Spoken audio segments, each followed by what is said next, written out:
Continuando con los temas de órganos o tejidos linfoides, vamos a hablar entonces de tejido linfoide asociado a mucosa. Como ustedes recordarán, cuando vimos tejido conjuntivo, vimos que en ese tejido conjuntivo subepitelial se podían encontrar linfocitos de una manera nodular o difusa. Y esto es lo que se conoce como tejido linfoide asociado a las mucosas. Y ese tejido linfoide recibirá el nombre de acuerdo a qué mucosa nos referimos. En la vía digestiva se llama tejido linfoide asociado a las mucosas del aparato digestivo. En el aparato respiratorio se denomina tejido linfoide asociado a los bronquios, o tejido linfoide asociado a la piel. O sea, dependiendo de dónde esté, pues recibe un nombre muy particular, pero desde el punto de vista estructural, pues es lo mismo. Son linfocitos dispuestos de una manera difusa o nodular. Entonces, así se dispone el tejido linfoide en el corion de las mucosas. O de una manera difusa, donde los linfocitos están todos entremezclados con el resto de las células y se llama así entonces difuso, o de una manera nodular, donde los linfocitos forman unas estructuras redondeadas que se distinguen claramente de esta otra parte del tejido conjuntivo o de la porción difusa de los linfocitos dentro de este tejido conjuntivo.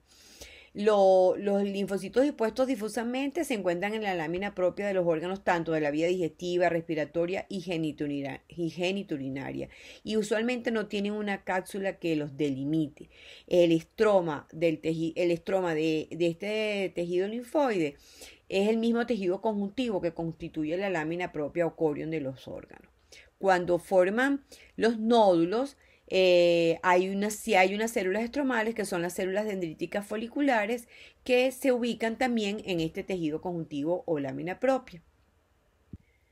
Entonces el tejido linfoide, cuando forma nódulos, los nódulos histológicamente se pueden ver de dos maneras y reciben el nombre de nódulos primarios y secundarios. Nos referimos al nódulo primario cuando uno lo ve completamente basófilo, formados por linfocitos todos unidos, formando una estructura más o menos redondeada. Y los llamamos secundarios cuando el centro de ese nódulo tiene una zona más clara. Entonces, bueno, más o menos podemos ver en este corte histológico que corresponde al ilio, entonces vemos unos nódulos que tienen centro claro y unos nódulos que son completamente basófilos. Estos los llamamos nódulos primarios y estos los llamamos nódulos secundarios. ¿Cuál es la diferencia entre ellos? Bueno, se dice que en los nódulos secundarios ya los linfocitos han tenido contacto con un antígeno y ya está habiendo respuesta inmunológica para generar células memoria y células efectoras. Entonces, fíjense, esto es la microscopía de luz de un nódulo secundario donde podemos ver un centro claro que recibe el nombre de centro germinativo y la periferia, que es un grupo de linfocitos más compacto y que recibe el nombre de zona del manto. El centro germinativo está ubicado en la región central del nódulo y en los cortes histológicos aparece pálido. Y esto se atribuye a que los linfocitos aquí son inmaduros, son linfoblastos y plasmoblastos que están en proceso de diferenciación para la respuesta inmunológica. Aparte de eso, en estos centros se encuentran también las células dendríticas foliculares, que son las células estromales. En la periferia, entonces, vamos a ver un anillo externo de muchos linfocitos pequeños que corresponde a lo que se llama la zona del manto. En líneas generales se dice que cuando los linfocitos se disponen de una manera difusa corresponden a linfocitos T y cuando los linfocitos se disponen de una manera nodular corresponden a linfocitos B. Hay zonas en el tubo digestivo donde los acúmulos de nódulos linfoides se encuentran en ubicaciones muy específicas y estas son las amígdalas, la placa de Peyer, que son acúmulos de nódulos linfoides en el ilion, y el apéndice cecal, donde también podemos ver esos acúmulos de nódulos linfoides en la mucosa del órgano. Vamos a hablar un poquito de las amígdalas. Las amígdalas son acúmulos de tejido linfoide que se colocan debajo de la mucosa en el área orofaringea.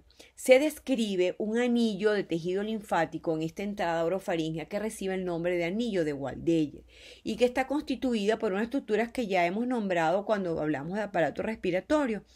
Entonces tenemos en el techo de la faringe lo que se conoce como adenoides o amígdala faríngea. A los lados de la nasofaringe encontramos las amígdalas tubáricas.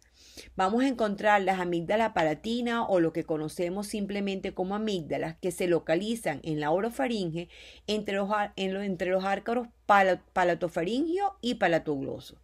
Y las amígdalas linguales que la encontramos en la base de la lengua. Desde el punto de vista histológico, todas las amígdalas son un epitelio de revestimiento que en toda esta área es plano estratificado mucoso y en el corium vamos a encontrar un gran conglomerado de tejido linfoide, tanto difuso como nodular.